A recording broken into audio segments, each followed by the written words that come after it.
Dieu est un père de famille. Tu es sauvé, c'est bien. Mais il y en a beaucoup d'autres. Et toi, tu t'en fiches.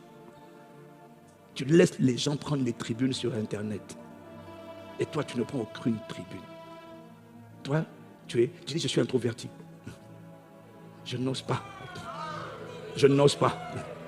Mais il y a beaucoup d'introvertis qui osent. Parce qu'il a dit, je n'ai pas honte de l'évangile.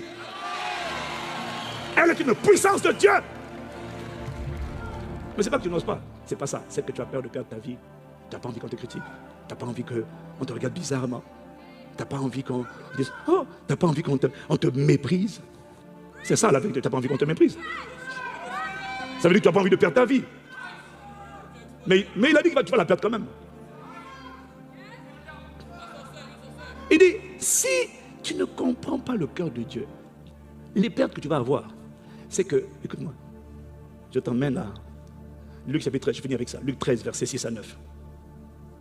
Il dit aussi cette parabole. Un homme avait un figuier planté dans sa vigne, il vint pour y chercher du fruit et il n'en trouva point. Alors il dit au vigneron, voilà 3 ans. Hey, ça c'est le délai de Dieu, mon frère, ma soeur. 3 ans que je viens chercher du fruit. Dis avec moi 3 ans. Ça fait 3 ans que j'attends ton obéissance. 3 ans que j'attends que tu comprennes qu'il n'y a pas que toi. Ça fait 3 ans de patience. 3 ans de miséricorde. 3 ans de bonté. Je viens chercher du fruit à ce figuier. Je n'en trouve point. Coupe-le. Pourquoi occupe-t-il la terre inutilement? Heureusement que tu as le vigneron qui est le Saint-Esprit et Jésus ton intercesseur. Et c'est lui qui vient, il dit au Père, Père, miséricorde pour lui, laisse-le encore cette année 2024 encore. Je vais creuser tout autour, je vais essayer de diguer un peu, je vais mettre un peu du fumier, je vais donner des expériences négatives un peu parce que le fumier ça pue, ça sent pas toujours bon, mais peut-être qu'à l'avenir donnera-t-il du fruit. Sinon, le Fils et le Saint-Esprit disent, coupe-le, retranche-le. Retranche-le. L'Esprit m'a dit, il m'a dit, quand après 3 ans, ce que Dieu dit ne rentre toujours pas.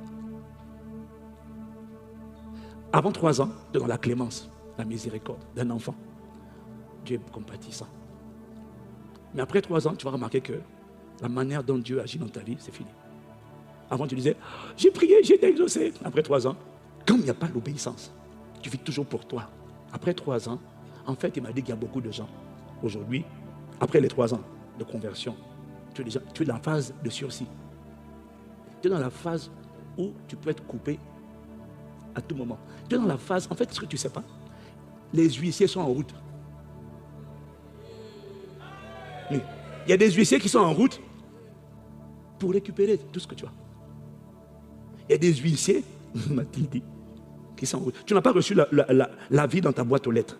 Mais quand tu as passé les 3 ans et que tu vis toujours pour toi, tu es à tout moment susceptible d'être retranché, coupé. C'est le plus gros danger qui te vise. C'est celui de te trouver inutile. Et quand tu es inutile, l'Esprit m'a posé une question ce matin. Il m'a dit, qui met une protection et une sécurité à ce qui est inutile? Il n'y a personne. Quand tu vois quelqu'un qui garde une maison, on considère qu'elle a de la valeur. Elle est utile. Quand tu vois quelqu'un qui garde un terrain, quand tu vois des bijoux, quand tu vois des gens devant les agents de sécurité, devant une boutique, il y a des biens de valeur. C'est utile. Tout ce qui est inutile est lâché. Abondant.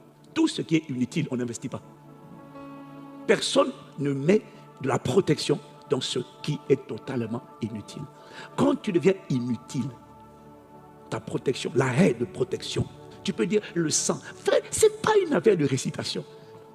J'invoque le sang me protège. Le sang te protège tant que tu es obéissant, dès que tu deviens inutile, inutile, Dieu enlève sa main.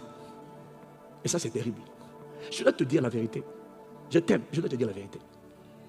Parce que ça fait longtemps que tu te parles. Je ne parle pas à tout le monde. Mais je parle à quelqu'un qui est là. Oui, mais moi. Hey. Même si tu rejettes encore ça, au moins, Dieu t'aura parlé. Je fais ma part.